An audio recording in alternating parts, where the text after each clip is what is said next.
Geography में आज आगे देखेंगे और स्टार्ट करेंगे अपवाह तंत्र।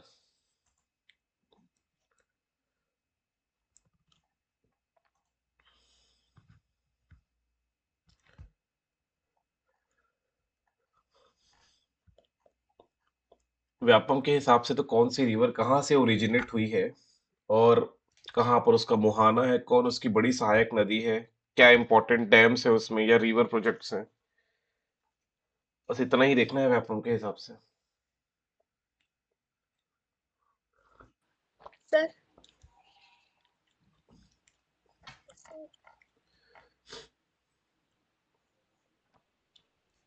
सर एक डाउट था। अपवाह तंत्र या ड्रेनेज पैटर्न का अर्थ सर होता है किसी क्षेत्र की जल प्रवाह प्रणाली से, अर्थात किसी क्षेत्र के जल को कौन सी नदियां बहा कर ले जाती है, वो अपवाह तंत्र है।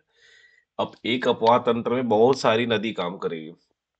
जैसे हम इंडस रिवर सिस्टम की बात करेंगे, सिंधु नदी तंत्र के बारे में अगर, तो सिंधु नदी मेन नदी है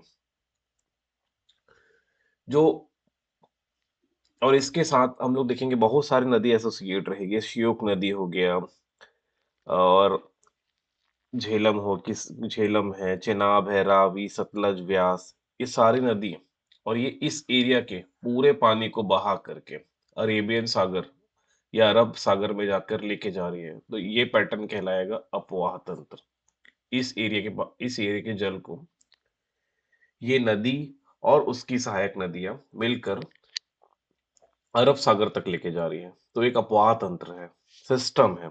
तंत्र मतलब सिस्टम है जहां पर मोर देन वन रिवर मिलके उस एरिया के पूरे पानी को बहाकर लेके जाती है। नदियों की जो प्रकार है, अपवाह तंत्र के जो प्रकार है, आपके लिए इंपॉर्टेंट नहीं है, नहीं पढ़ना है हमको। दो प्रकार के, मतलब अपन को अरब सागर को पढ़ना है और बंगाल की खाड़ी का अपवाह तंत्र, इन दोनों के अपवाह तंत्र को हमें अभी स्टडी करना है, बाकी नथिंग इज इम्पोर्टेंट। सो भारत में अपवाह तंत्र एक हिमालयी वो अपवाह तंत्र जो हिमालयन की वजह से है, मतलब हिमालय में जो ग्लेशियर्स हैं, वो ग्लेशियर के मेल्ट होने से वो नदियां जो कभी सूखती नहीं है, वो हिमालय वाली। और प्रायद्वीपीय या दक्षिण भारत की अपवाह तंत्र, इन नदियों में वॉल्यूम जो है बारिश के समय बहुत हाई रहेगा, लेकिन गर्मियों के समय इनका वॉल्यूम कम हो जाता है। इवन जहां इनका ओरिजिन है वहां पर नदी सूख भी जाती है। स्टार्ट करते हैं हिमालयी अपवाह तंत्र।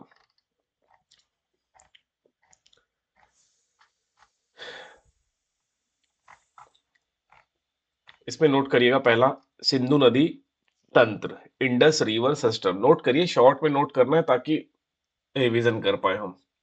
पहला नोट करिए, इंडस रिवर सिस्टम, सिंधु नदी तंत्र, सिंधु नदी तंत्र। लंबाई, पहला लाइन लिखिए, नंबर वन, लंबाई।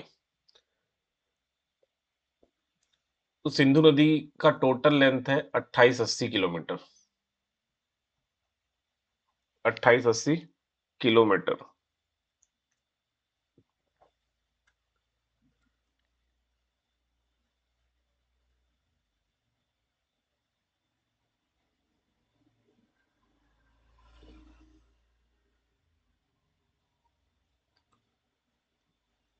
भारत में लंबाई,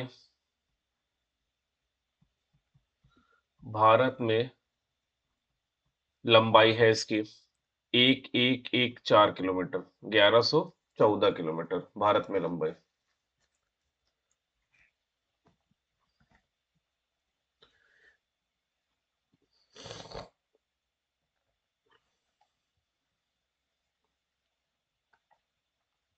ठीक, नोट कर लियो। सहायक नदी, तीसरा पॉइंट, सहायक नदी, इसकी ट्रिब्यूटरीज कौन कौन सी है। इंपॉर्टेंट इंपॉर्टेंट ट्रिब्यूटरीज का नाम याद रखना है। पहला श्योक, स्क्रीन में दिख रहा है, यहाँ पर देखते जाइएगा।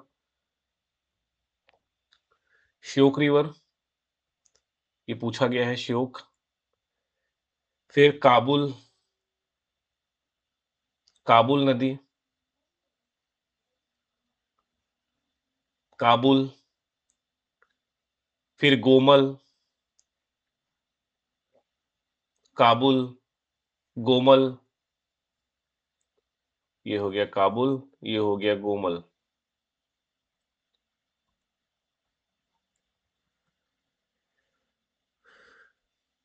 कुर्रम,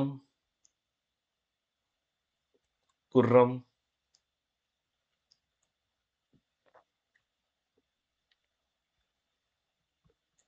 और फिर झेलम याद रखना है, चेनाब, रावी, व्यास, सतलज।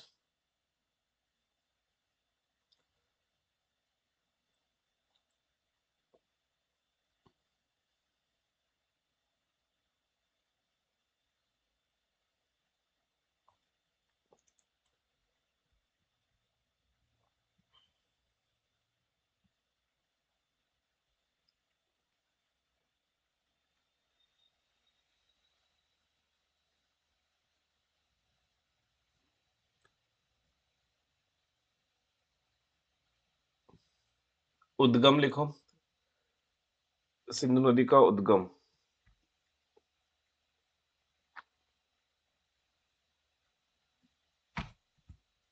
सिंधु नदी का उद्गम, एक सेकंड।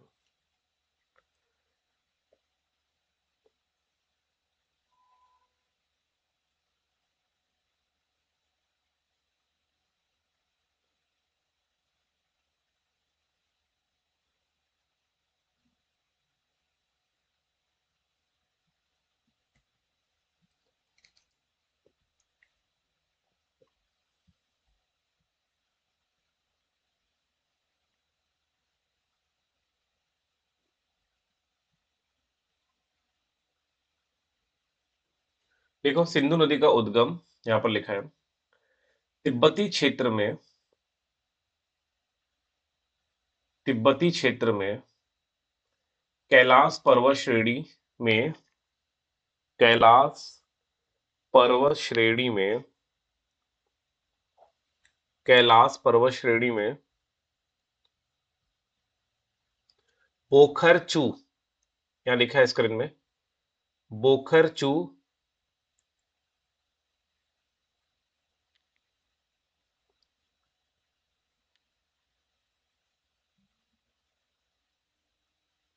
बोखरचू ग्लेशियर्स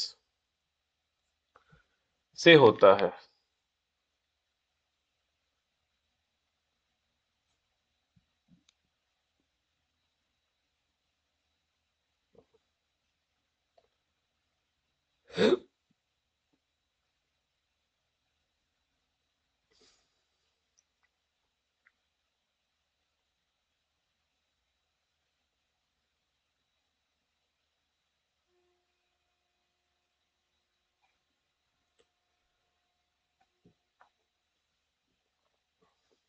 कभी कभी ऑप्शन में बोखरचू ग्लेशियर नहीं रहेगा तो मानसरोवर लेक भी याद रखे रहना, लाइन में लिख लिए रहो।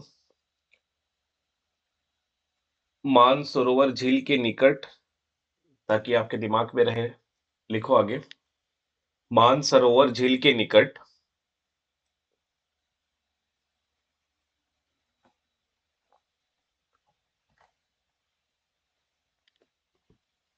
मानसरोवर झील के निकट से यह नदी निकलती है।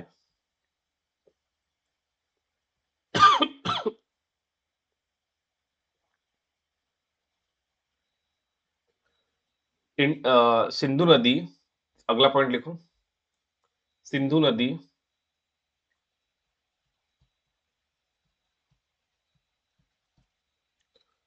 सिंधु नदी काराकोरम और लद्दाख, काराकोरम और लद्दाख रेंज के बीचों बीच प्रवाहित होती है। काराकोरम और लद्दाख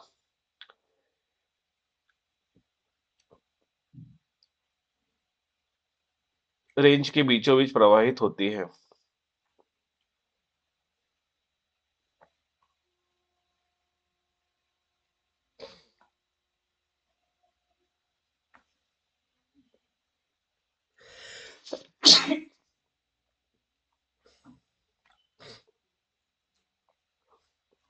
ये पंचनद तो मैं उस दिन लिखवा दिया था, 5 दोआब थे जो, विष्णु दोआब, बारी दोआब, रचना दोआब, चास दोआब, सिंधु सागर दोआब।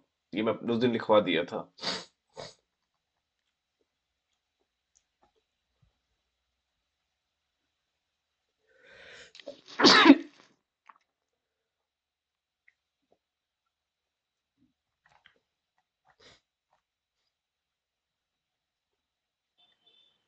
सर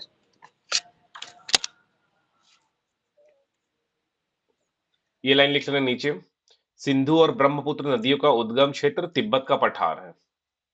सिंधु और ब्रह्मपुत्र नदियों का उद्गम ब्रह्मपुत्र का पठार है।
चलिए, उसकी सहायक नदी में थोड़ा चलते हैं।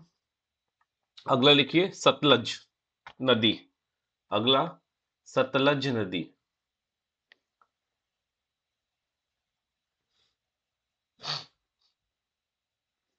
बगल में लिख लेना शतुद्री नदी। सतलज के बगल में सतुद्री, शतुद्री यहां पर स्क्रीन में दिख रहा होगा, शतुद्री।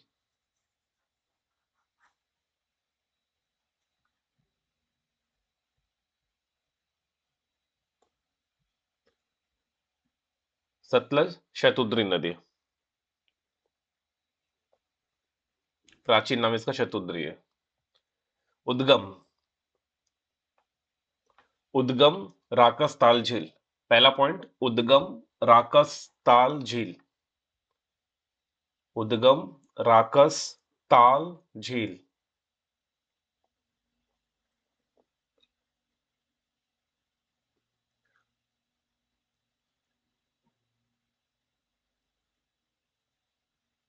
शिपकिला दर्रे से, यहां देखो स्क्रीन में, शिपकिला दर्रे से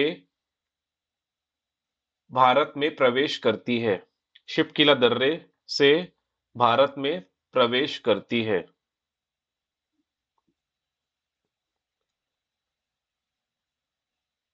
शिपकिला दर्रे से भारत में प्रवेश करती है।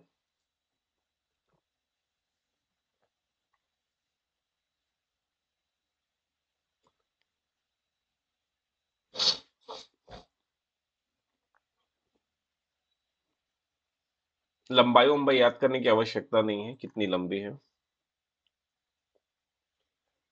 फिर बगल में लिख ले रहा हो, लंबाई 24 लंबाई 2459 किलोमीटर। भारत में यह दो राज्यों हिमाचल प्रदेश और पंजाब से बहते हुए पाकिस्तान में प्रवेश करती है। हिमाचल प्रदेश के बाद पंजाब, फिर पाकिस्तान में प्रवेश करती है।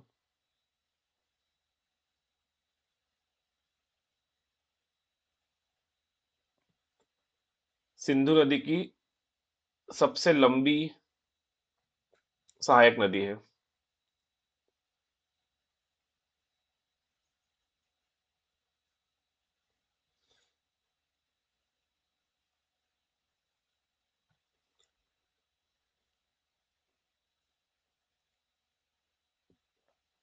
इसी नदी पे भाखड़ा नांगल परियोजना बना हुआ है। ये रहा भाखड़ा नांगल परियोजना। भाखड़ा नांगल परियोजना ये बना हुआ है इसी नदी पे। भाखड़ा नांगल परियोजना।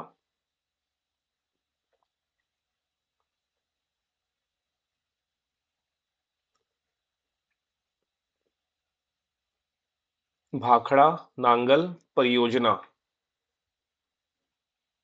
और बना है गोविंद सागर लेक, गोविंद सागर झील। लिखिएगा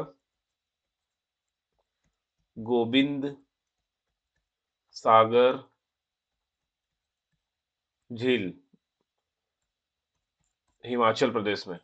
नोट करते रहो, हिमाचल प्रदेश में। इसी नदी की किसी डैम से इंदिरा इंदिरा गांधी केनाल, इंदिरा गांधी कैनाल, नहर, इंदिरा गांधी नहर निकाला गया है, जो जाएगा राजस्थान। और सबसे लॉन्गेस्ट कैनाल भी है, सबसे लंबी नहर। आगे देखेंगे इसको, इतना नोट कर लो यहां तक।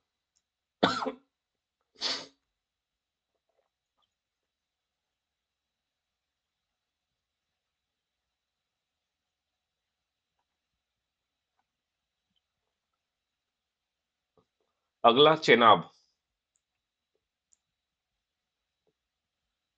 अगला चेनाब, बगल में अस्किनी नदी, चेनाब नदी, अस्किनी नदी।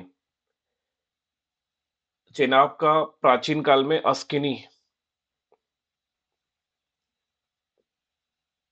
चेनाब नदी दो नदियों के मिलने से बनी है, एक का नाम है चंद्रा और एक का नाम है भागा। तो लिखिएगा चेनाब चंद्रा और भागा नामक दो सरिताओं के मिलने से बनती है। जो दो धारा है, दो छोटी छोटी नदी है, चंद्रा और भागा, चंद्रा और भागा, चंद्रा और भागा नामक दो सरिताओं के मिलने से चेनाब नदी है।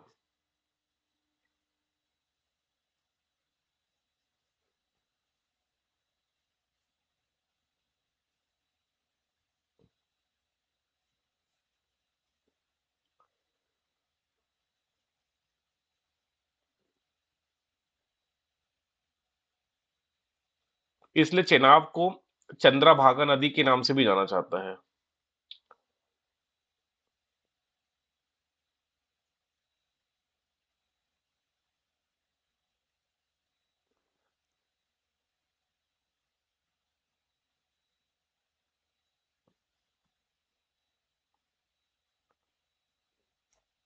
इसमें एक डैम है जो एग्जाम में बना है, सलाल डैम।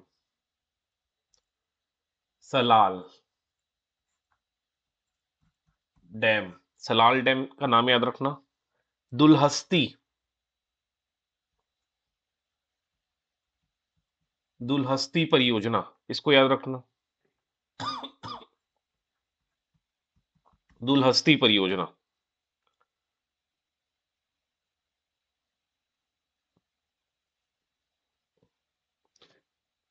फिर अगला है झेलम। झेलम, झेलम नदी, इसको वितस्ता नदी भी कहते हैं, झेलम नदी या फिर वितस्ता नदी।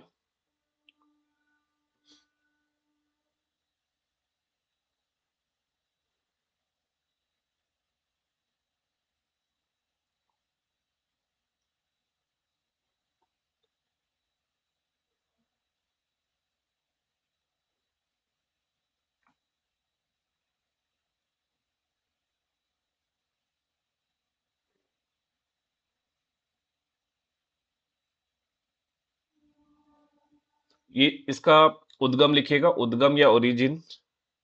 It originates from Verinag fall, Verinag के निकट शेषनाग झरने से निकलती है।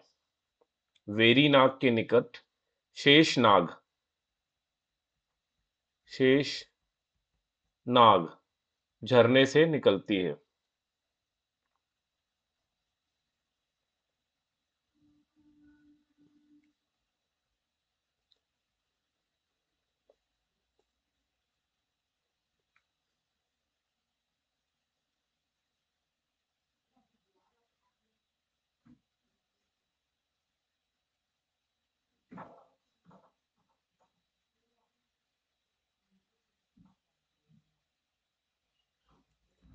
इसमें दो प्रोजेक्ट है। पहला प्रोजेक्ट मतलब पहला परियोजना है तुलबुल परियोजना। तुलबुल तुलबुल परियोजना, तुलबुल प्रोजेक्ट और उरी प्रोजेक्ट। उरी, उरी के निकट है इसलिए उरी प्रोजेक्ट बोलते हैं। उरी प्रोजेक्ट व्यापक में पूछ देता है ना, बहुत सारे नदी घाटी जो प्रोजेक्ट्स है, रिवर वैली प्रोजेक्ट्स है, उसको पूछता है व्यापम। तो याद रखना कौन सी नदी में है। तुलबुल परियोजना झेलम नदी में है, उरी परियोजना झेलम नदी में। और भी है बट ये इंपॉर्टेंट है।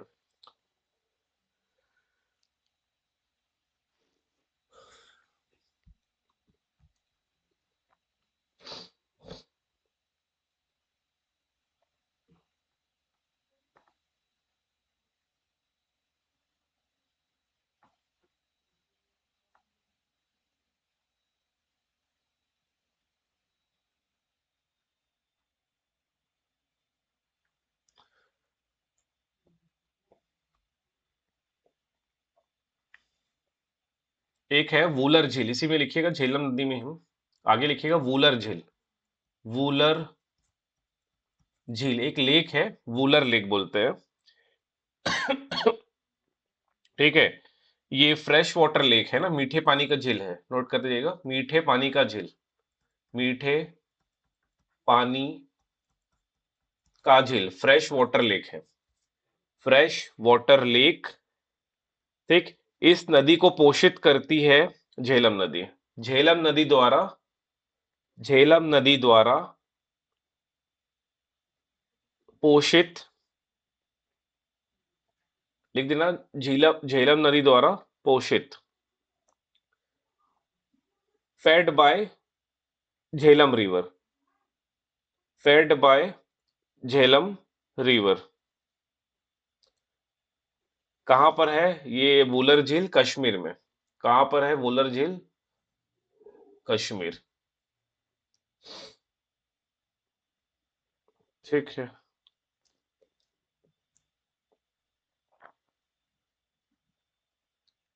फिर अगला रावी। अगला रावी। रावी को पुरुषणी या इरावती नदी भी कहते हैं। रावी को पुरुषणी या इरावती।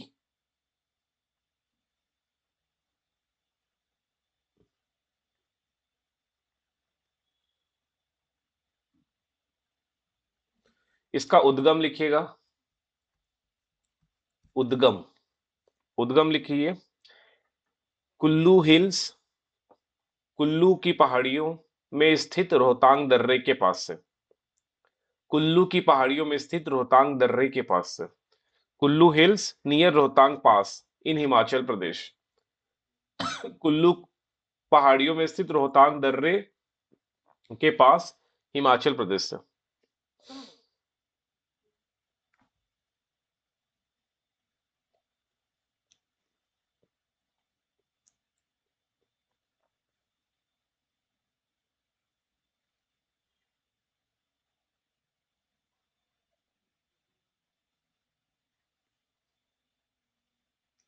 इसमें एक डैम है, Ranjit Sagar dam. Ranjit Sagar dam. Ranjit Sagar dam. फिर अगला ब्यास। ब्यास नदी, व्यास नदी या विपाशा कहते हैं। ब्यास, व्यास, विपाशा। ये रोहतांग दर्रे के पास से निकलती है। उद्गम लिखिएगा रोहतांग दर्रे। इट ओरिजिनेट्स नियर रोहतांग पास।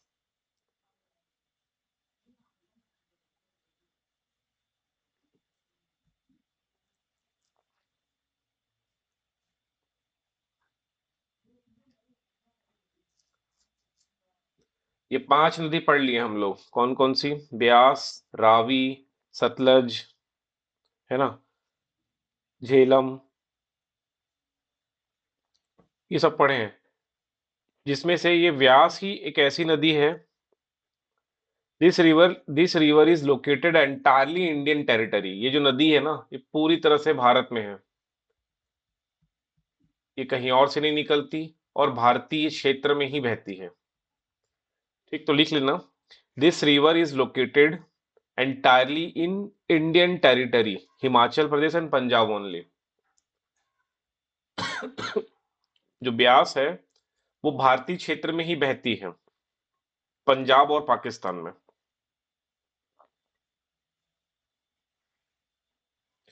इसमें एक प्रोजेक्ट है पोंग प्रोजेक्ट, पोंग परियोजना, पोंग परियोजना, परियोजना, पोंग परियोजना।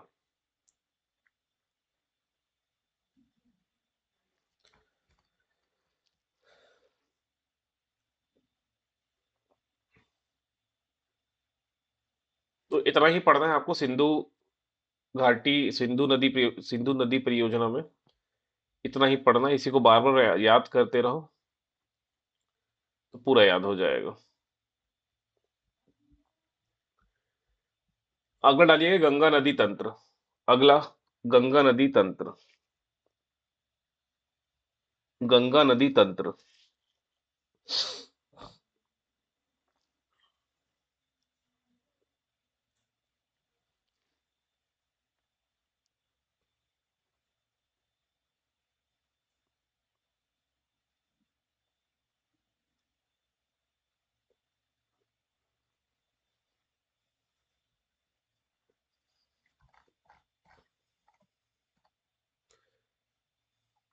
पहला लंबाई,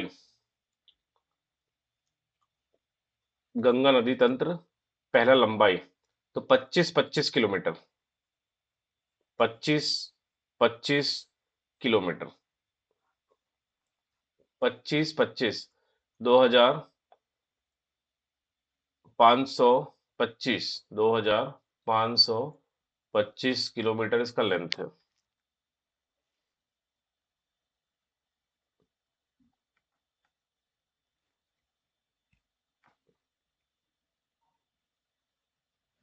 उद्गम, उद्गम गंगोत्री ग्लेशियर,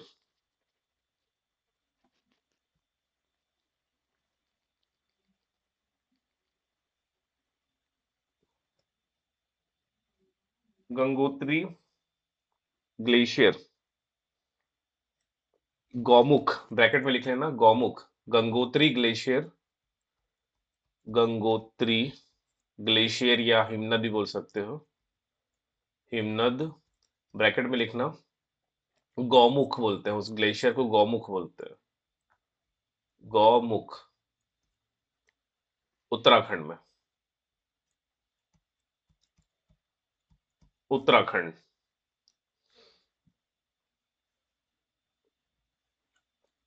पहला पॉइंट। दूसरा पॉइंट लिखिए, भागीरथी नदी, लिखते जाइए, भागीरथी नदी, भागीरथी नदी को गंगा की मूल धारा, गंगा की मूल धारा माना जाता है, माना जाता है।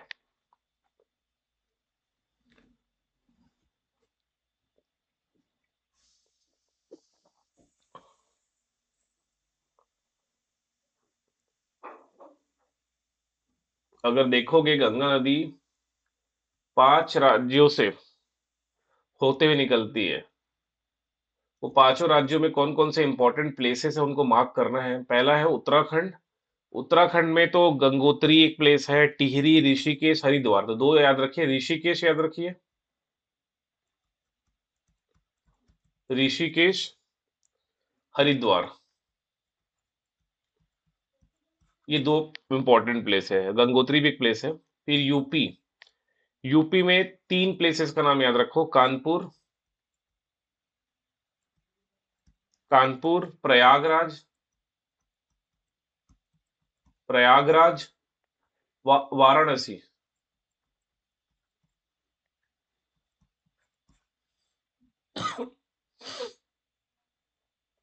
फिर तीसरा बिहार से,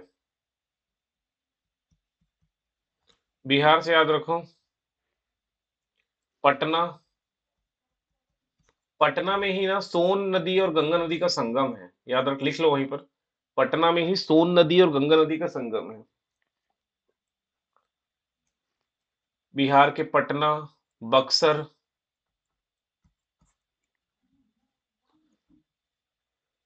झारखंड,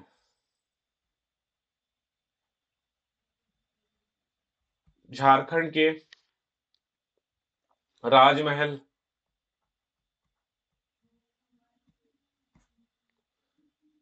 वेस्ट बंगाल, वेस्ट बंगाल, कोलकाता, हालांकि वेस्ट बंगाल कोलकाता में हुगली बोल देते हैं, नदी को हुगली बोल देते हैं, हुगली नदी।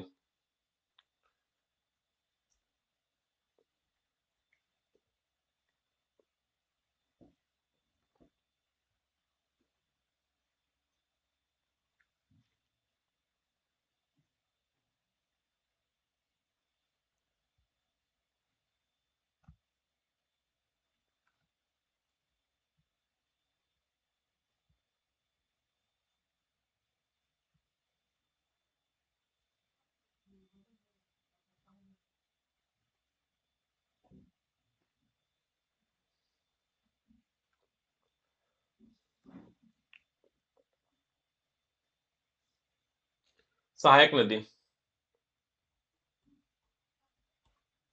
सहायक नदी, गंगा की सहायक नदी।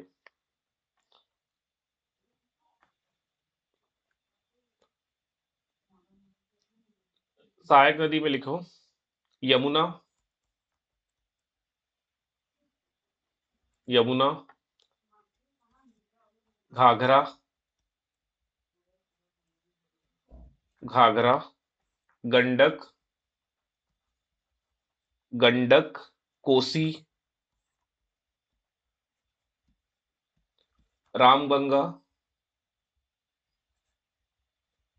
रामगंगा, अलकनंदा, अलकनंदा, मंदाकिनी, ये सब इंपॉर्टेंट है, और भी बहुत सारी नदी है बट हम इतना ही करेंगे। मंदाकिनी, ये सब हिमालय से निकलती है, जितना छह में लिखा हूं, ये छह कुछ है हिमालय से निकल रही है, हिमालयन ओरिजिन है, हिमालयन ओरिजिन है। फिर सहायक नदी में उन नदियों को भी लिख देते हैं जो पेनिनसुलर पठार से निकलती है, मतलब पेनिनसुलर प्लेट्यू से, प्रायद्वीपीय पठार से निकलती है। सोन नदी, सोन नदी, ये पटना में जाके मिलती है। दूसरा चंबल, चंबल, बेतवा, मालवा के पठार से। केन, केन, केन नदी,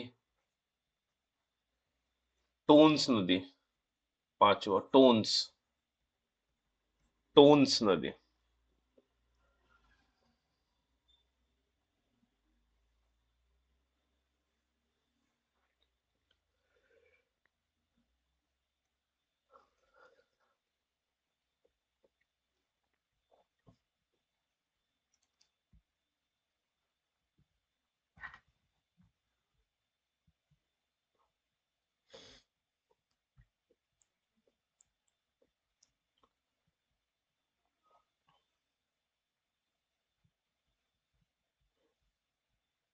अब इसको समझना, ये मोस्ट इंपॉर्टेंट है, हालांकि मैं लिख दिया हूं।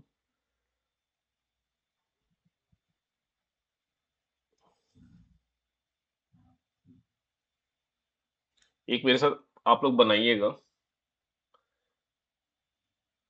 यहाँ पर मान लो गंगोत्री है, मैं जी से डिनोट कर रहा हूँ, गंगोत्री, जी फॉर गंगोत्री। फिर थोड़े दूर में केदारनाथ है, केदारनाथ को मैं के से डिनोट कर रहा हूँ। फिर बी फॉर बद्रीनाथ, ये केदारनाथ है,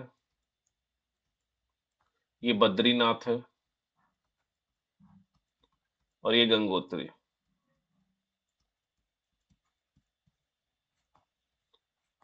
और बद्रीनाथ। बद्रीनाथ से एक नदी निकलती है,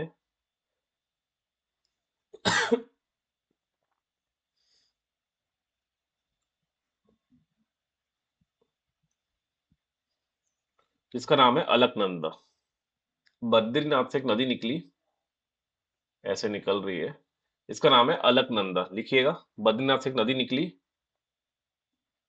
उसका नाम है अलकनंदा। लिखते चलिए, अलकनंदा। एक नदी निकल रही है बद्रीनाथ से, ऐसे निकली, इस नदी का नाम है अलकनंदा। अलकनंदा, अलकनंदा। मैं लिख दे रहा हूं, यहाँ पर नदी का नाम है अलकनंदा नदी। अलकनंदा, अलकनंदा नदी, अलकनंदा नदी ऐसे निकली, बद्रीनाथ से निकली अलकनंदा। ओके।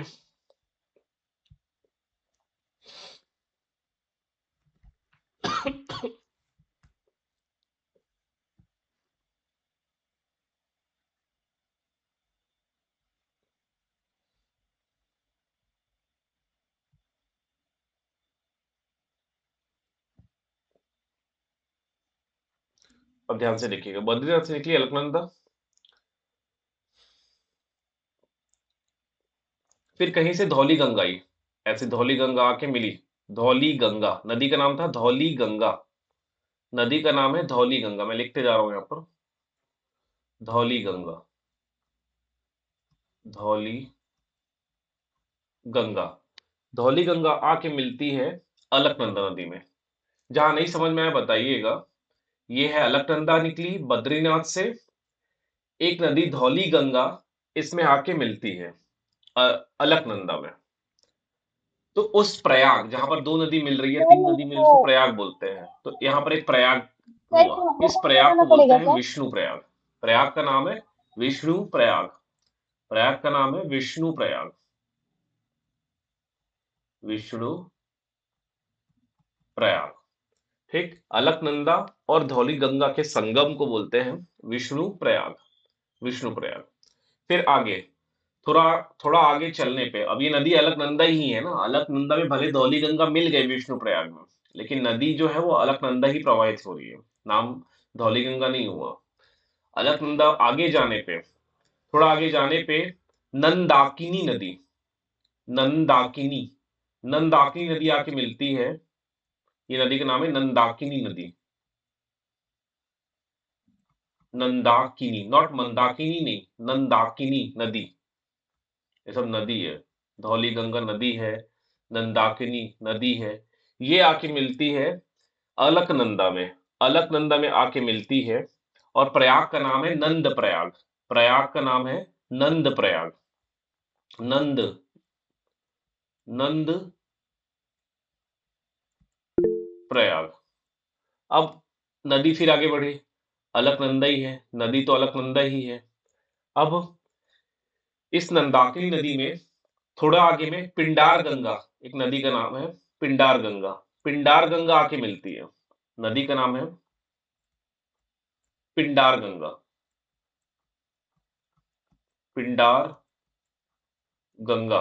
और जो संगम है, संगम को बोल देते हैं कर्ण प्रयाग। संगम को बोलते हैं कर्ण प्रयाग, कर्ण प्रयाग,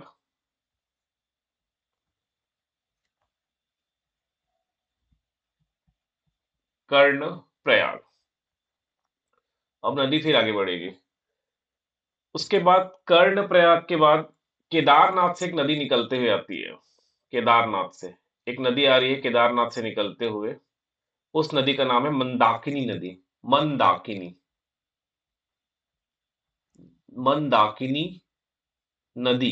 ये निकली केदारनाथ से, मंदाकिनी नदी। और मंदाकिनी नदी जाके फिर से अलकनंदा में मिलेगी। और जो संगम है, उस संगम का नाम है रुद्रप्रयाग।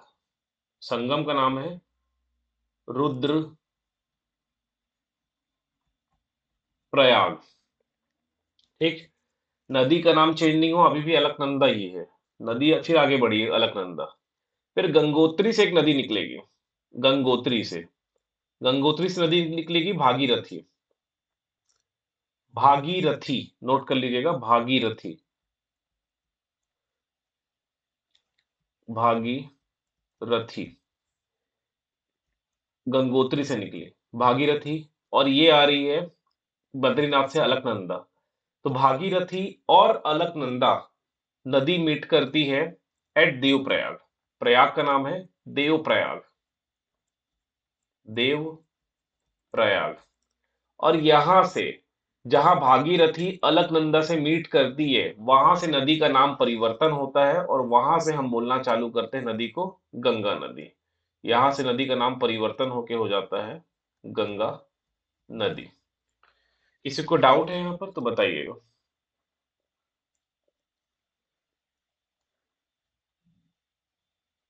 और ये उत्तराखंड का ही एरिया है। ये जो पंच प्रयाग है, पांचों प्रयाग का नाम आपको याद रखना है, ये एग्जाम में बनता है। विष्णु प्रयाग, नंद प्रयाग, कर्ण प्रयाग, रुद्र प्रयाग और देव प्रयाग। ये पांचों प्रयाग का नाम आपको याद रखना है। ये पांचों के पांचों प्रश्न बने हुए हैं।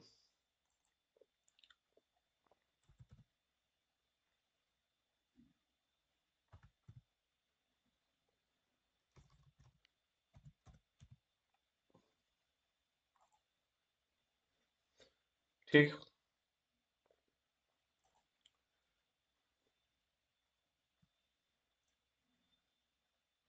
कौन कौन से पांच प्रयाग हैं? विष्णु प्रयाग, नंद प्रयाग, कर्ण प्रयाग, रुद्र प्रयाग और देव प्रयाग। ये पांचों प्रयाग को आपको याद रखना है। और देव प्रयाग में जाके मिलती है भागीरथी और अलकनंदा और यहां से नदी का नाम हो जाता है गंगा नदी।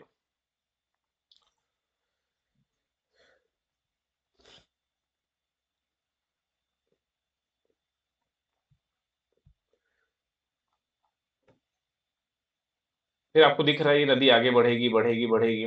फिर यहाँ पर आपको ऋषिकेश दिख रहा है, ये ऋषिकेश, फिर हरिद्वार, फिर बिजनौर। ये नदी ऐसे आगे बढ़ते बढ़ते फिर यमुना नदी इसमें आके मिलेगी एट प्रयागराज में। गंगा नदी में प्रयागराज में यमुना नदी आके बह मिलती है। फिर आगे बढ़ते बढ़ते पटना, पटना में सोन नदी गंगा नदी में आके मिलती है। सोन नदी अमरकंटक से निकलती है सोन नदी।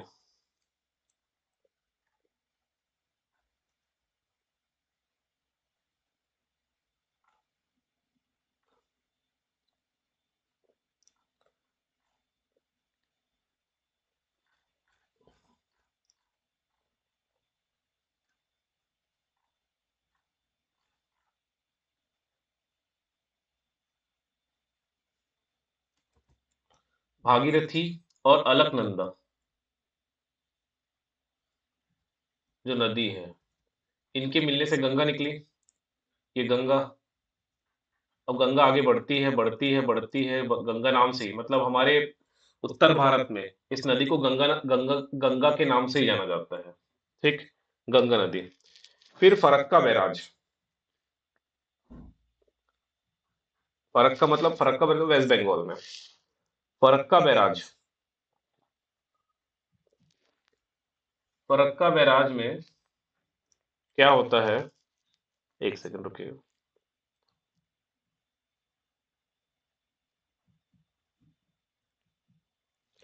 फरक्का बैराज में एट फरक्का बैराज लिखिएगा। फरक्का बैराज,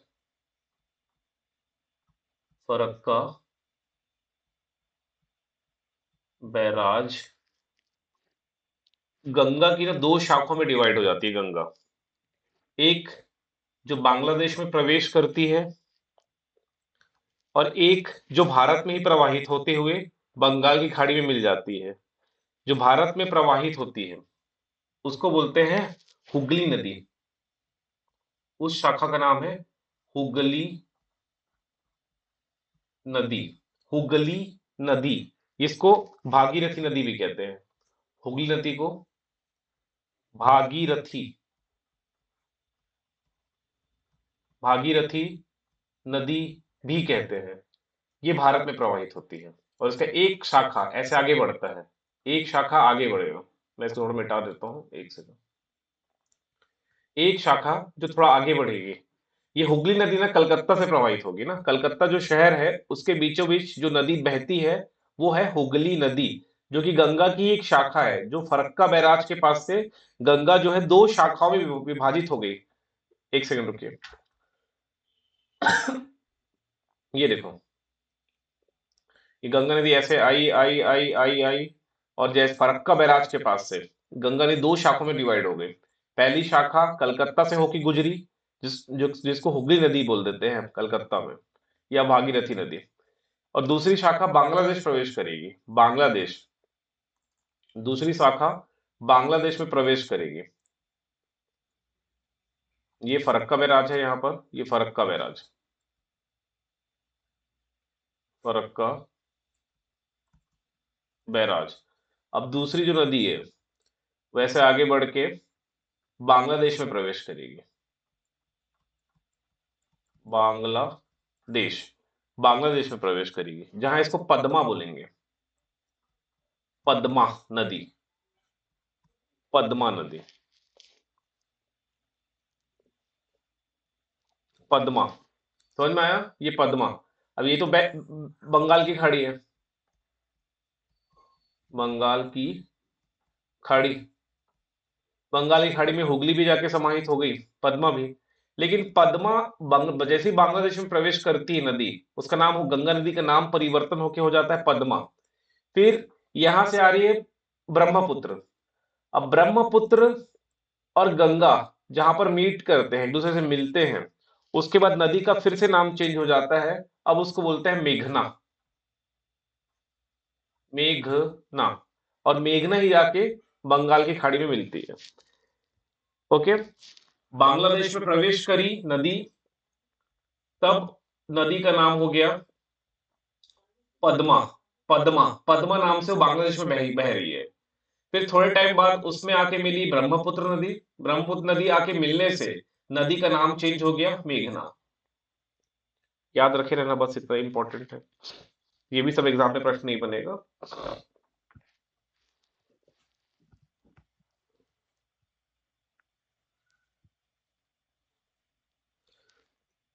अन्य सहायक नदी में पहला हेडिंग डालिए यमुना, सहायक नदियों में पहला यमुना।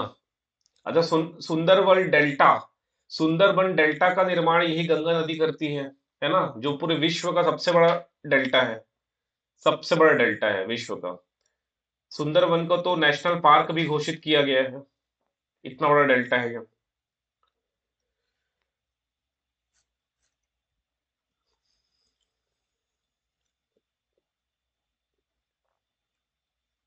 ये देखो यहाँ पर लिखा है, फरक्का नामक स्थान पर यह बांग्लादेश में प्रवेश करती है, जहां इसे पद्मा के नाम से जाना जाता है। गंगा की मुख्य धारा पद्मा पद्मा में ही ब्रह्मपुत्र आकर मिल जाती है, जहां पर इसे मेघना नाम से जाना जाता है।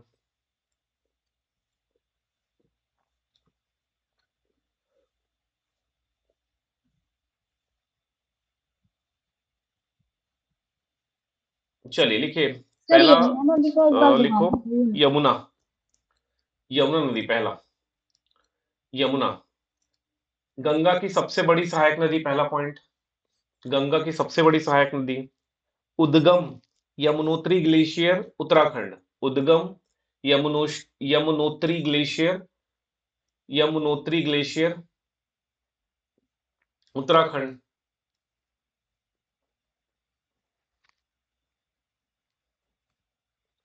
यमुना नदी दिल्ली, आगरा, मथुरा जैसे शहरों से होकर गुजरी है। दिल्ली में कौन सी नदी है यमुना नदी, बहुत न्यूज में था अभी, हाईली पोल्यूटेड रिवर। यमुना नदी में गंगा का पानी डाल के उसको स्वच्छ किया गया था करके बहुत सारे न्यूज में था, ये नोट करे रहना, यमुना नदी से प्रश्न बन सकता है। यमुना नदी कौन कौन से शहरों से होकर गुजरती है, दिल्ली,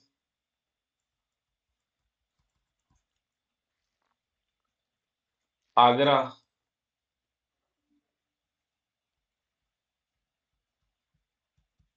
मथुरा, दिल्ली, आगरा, मथुरा, प्रयागराज में जाके तो ये मिल जाती है, प्रयाग या इलाहाबाद, प्रयागराज या इलाहाबाद में गंगा नदी से जाके मिल जाती है, संगम।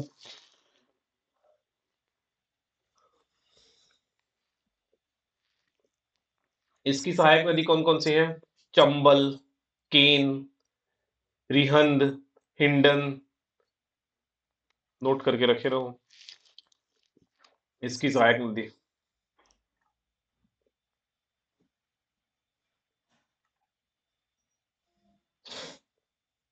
चंबल, चंबल, केन, हिंडन, रिहंद, बेतवा, ये सब इसकी सहायक नदी है।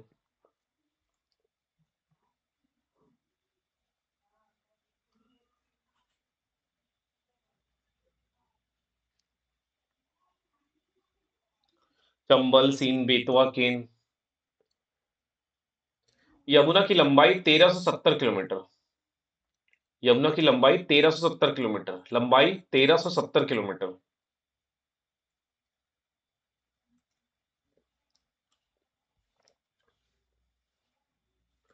फिर इसकी सहायक नदी, यमुना की सहायक नदी है चंबल। यमुना की सहायक नदी चंबल, चंबल। इसका उद्गम लिखो। इसकी उद्गम मालवा पठार। चंबल, ऐसा लिखो चंबल, फिर एक लाइन खींचो, फिर लिखो मालवा पठार उद्गम। मालवा पठार, एमपी से। मालवा पठार, मालवा पठार।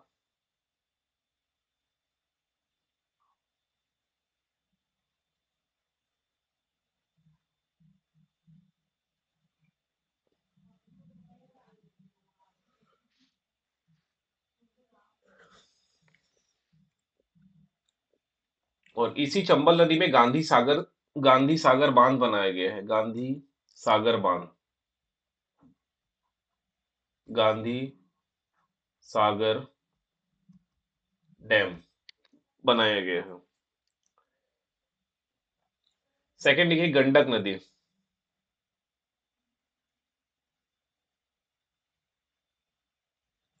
गंडक नदी, सेकंड गंडक। गंडक जो है,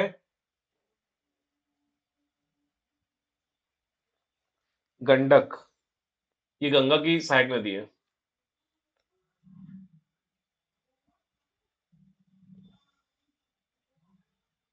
चंबल जो है वो यमुना की सहायक नदी थी ना। चंबल जो है यमुना की सहायक नदी। ये जो चंबल अभी आप लोग लिखे हो, ये यमुना की सहायक नदी है। यमुना की सहायक नदी, यमुना की सहायक नदी, यमुना की सहायक नदी है। लेकिन जो गंडक है ये गंगा की सहायक नदी है। गंडक,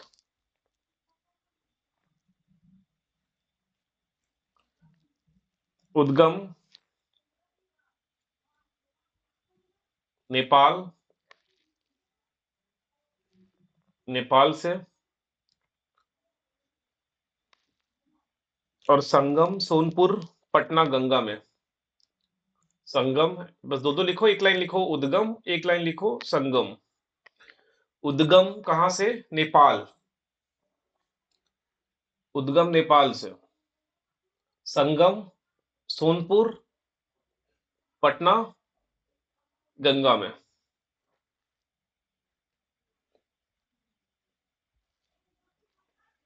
अगला घाघरा,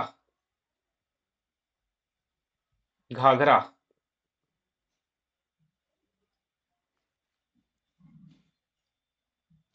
उद्गम, घाघरा का उद्गम,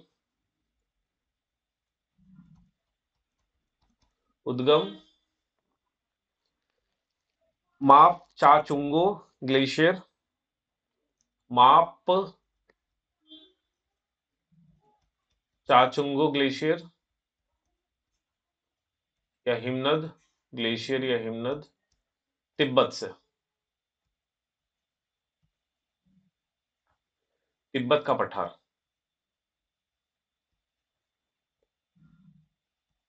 तिब्बत का पठार। संगम छपरा बिहार, गंगा में। संगम छपरा बिहार,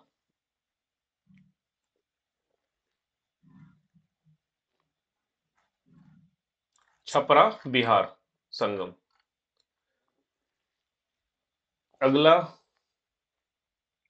कोसी नदी, कोसी, कोसी नदी। बिहार का शोक कहा जाता है, एग्जाम में कई बार बना है। बिहार का शोक, बिहार का शोक, इसे बिहार का शोक कहते हैं क्योंकि इसकी वजह से बिहार में भयंकर बाढ़ आती है। इस नदी की वजह से बिहार में भयंकर बाढ़ आएगी, तो इसलिए बिहार का शोक, सौरव ऑफ बिहार। उद्गम,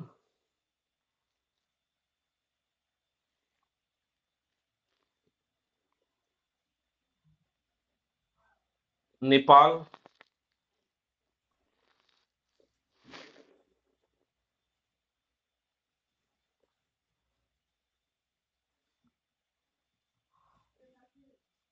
नेपाल। संगम, बिहार में गंगा में।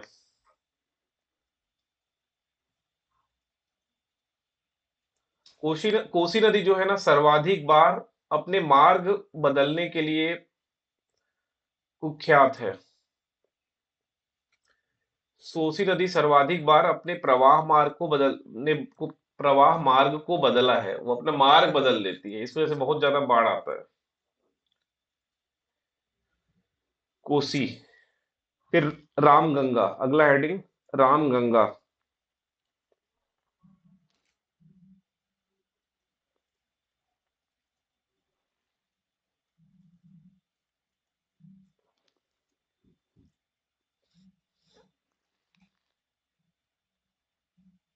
कुछ इंपॉर्टेंस नहीं है रामगंगा। कन्नौज के निकट या गंगा नदी में मिल जाती है, बस इतना लिख लो, कन्नौज के पास गंगा नदी में जाके मिल जाती है।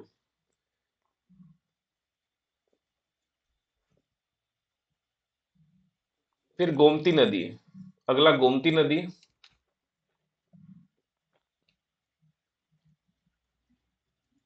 गोमती नदी यह गंगा की एकमात्र सहायक नदी है जिसका उद्गम मैदान क्षेत्र में हुआ है, मतलब हिमालयन नदी की बात चल रही है जिसका उद्गम मैदान क्षेत्र में हुआ है।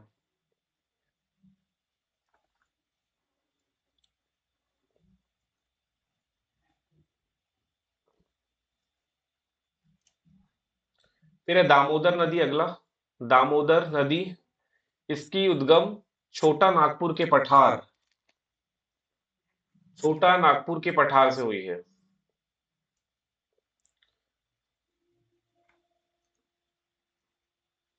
छोटा नागपुर के पठार से इसका उद्गम है। लिखते जाओ, सब लिखते जाओ, फटाफट नोट्स बनाओ, इसी को पढ़ना है, यहीं से एग्जाम में प्रश्न बनेंगे, कोई बाहर नहीं जाने वाला, इतना ही पढ़ लो आप लोग। दामोदर नदी, इसका उद्गम छोटा नागपुर पठार, ये हुगली नदी में जाके मिल जाती है। दामोदर नदी जो है, हुगली नदी, हुगली जो है गंगा की एक शाखा ही है जो कलकत्ता से होके गुजरती है, तो हुगली नदी में जाके मिलती है। दामोदर को बंगाल का शोक कहते हैं, सौरो ऑफ बंगाल। दामोदर को बंगाल का शोक कहते हैं। दामोदर को बंगाल का शोक कहते हैं। अब दामोदर की सहायक नदी लिख लो, एक दो, बराकर लिख लो, बोकारो लिख लो, बराकर बोकारो, दोनों को नोट कर लो।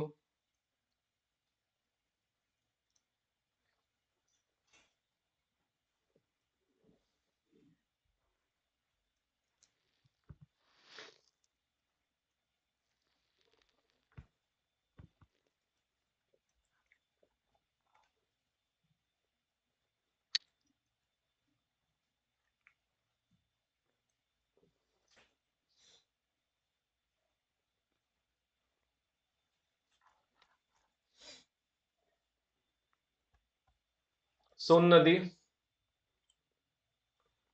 अमरकंटक के पठार से उद्गम है, उद्गम अमरकंटक पठार, उद्गम अमरकंटक पठार, संगम पटना में, संगम पटना।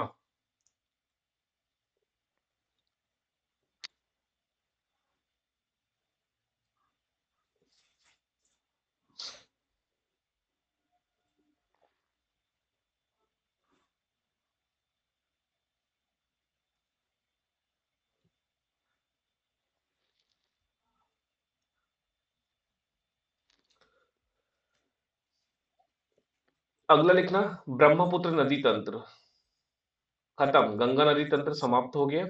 अब अगला है ब्रह्मपुत्र नदी तंत्र। दो पढ़ लिए आप लोग, सिंधु नदी तंत्र पढ़ लिए, गंगा नदी तंत्र पढ़ लिए, अब पढ़ना है ब्रह्मपुत्र नदी तंत्र।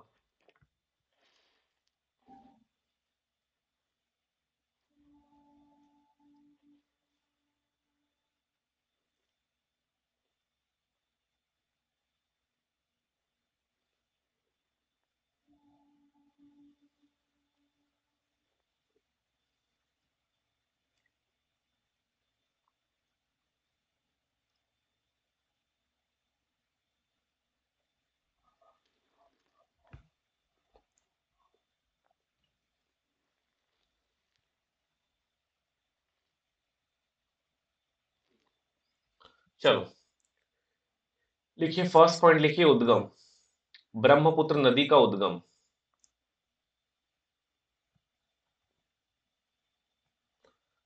कैलाश पर्वत श्रेणी में, कैलाश कैलाश पर्वत श्रेणी में मानसरोवर झील के निकट, मानसरोवर झील के निकट चेमा युंग डुंग हिमनद से, चेमा युंग डुंग ग्लेशियर से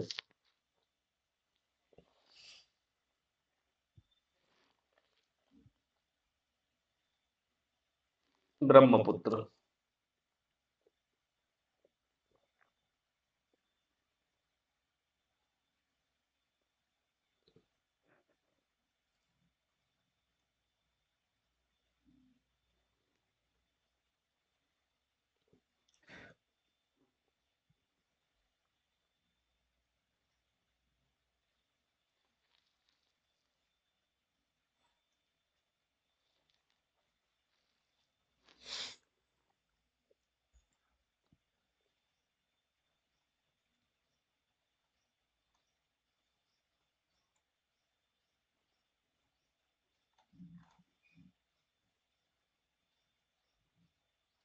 अब इस नदी के नाम, कुछ नाम है, मैं लिख रहा हूं।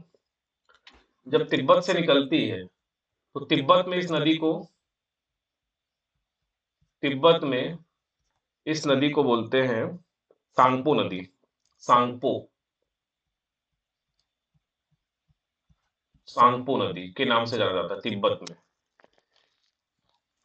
सांगपो, या फिर यारलुंग सांगपो भी बोलते हैं, यारलुंग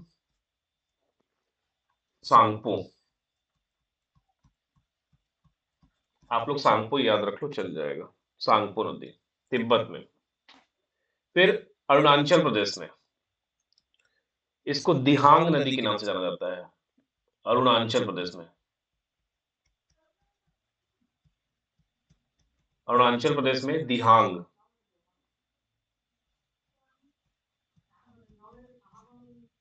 दिहांग नदी के नाम से जाना जाता है अरुणाचल प्रदेश में।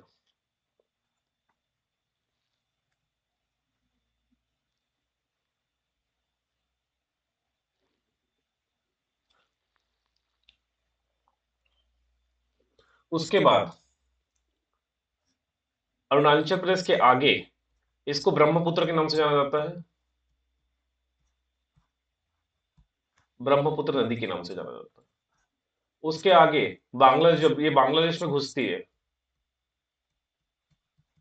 बांग्लादेश में, बांग्लादेश में इसे जमुना के नाम से जाना जाता है, जमुना नदी।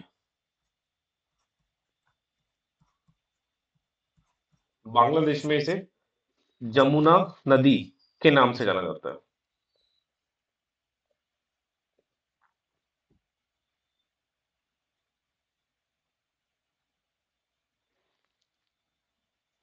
ठीक।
ये देखो, ये नदी ऐसे निकली, ऐसे बहने के बाद ये ऐसे मुड़ती है, और मुड़ने के बाद फिर ऐसे बहते हुए एंटर करती है।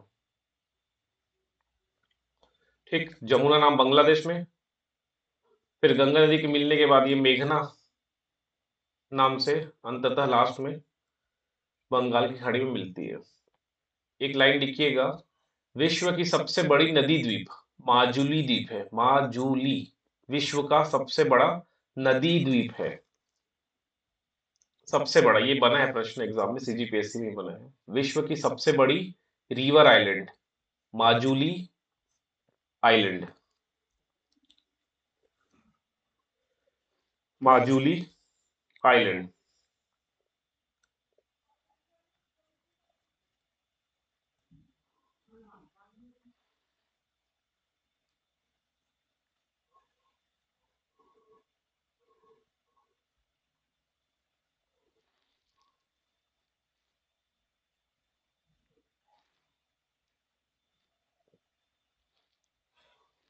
असम राज्य में है माजुली द्वीप, असम राज्य में, असम।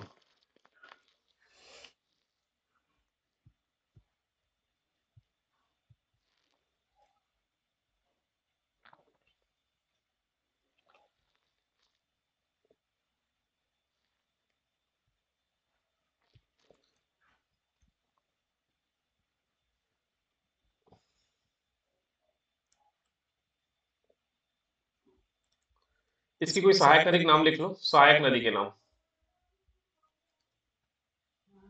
सहायक नदी, सहायक नदी। पहला लिख लो, लोहित, लोहित नदी, लोहित नदी।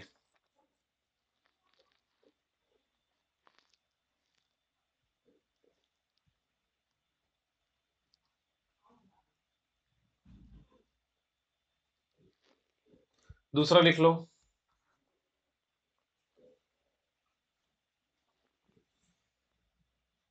मानस नदी, मानस।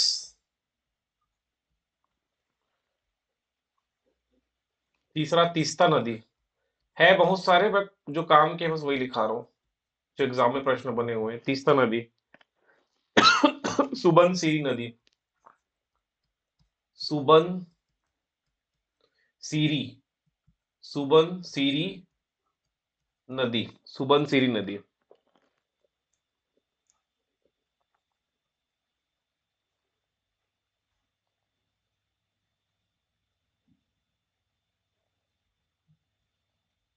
दिबांग नदी, दिबांग, दिहांग तो इसी को बोलते हैं, दिबांग, दिबांग नदी।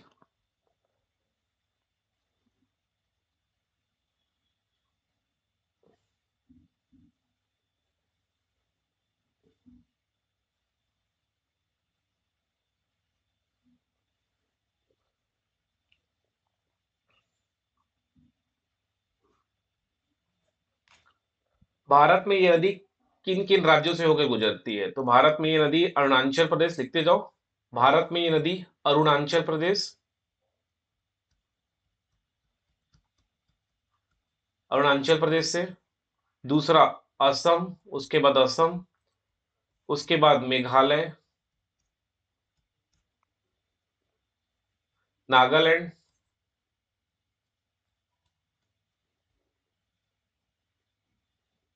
नागालैंड,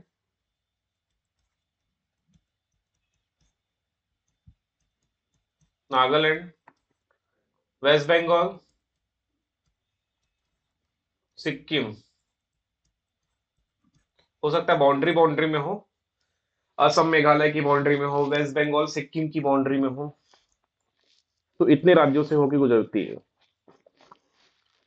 इस नदी के तट पे तटीय शहर, तटीय शहर कौन कौन से हैं? डिब्रूगढ़, डिब्रूगढ़,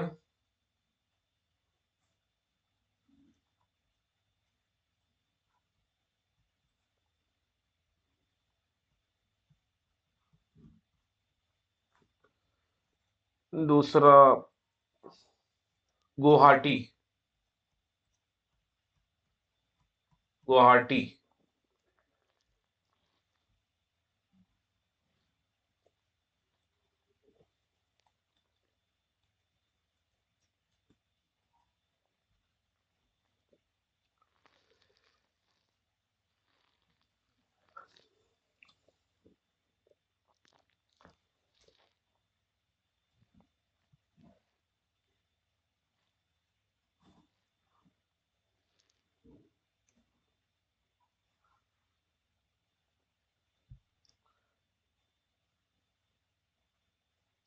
ब्रह्मपुत्र को लाल नदी कहा जाता है। नोट कर लेना विशेष में। ब्रह्मपुत्र को लाल नदी के नाम से जाना जाता है। लाल नदी के नाम से जाना जाता है क्योंकि मानसून के दौरान इसका पानी लाल लाल दिखाई देता है।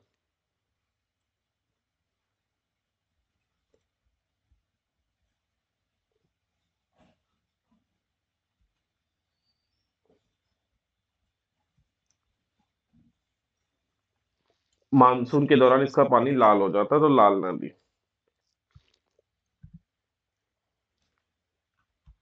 ये ब्रह्मपुत्र में इतना ही पढ़ेंगे।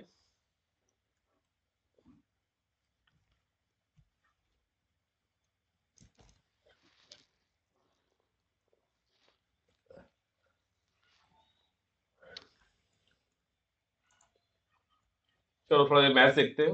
उसके बाद कल से प्रायद्वीपी नदी भी कर लेंगे। प्रायद्वीप की जो प्रमुख नदी है उनको कल कर लेंगे।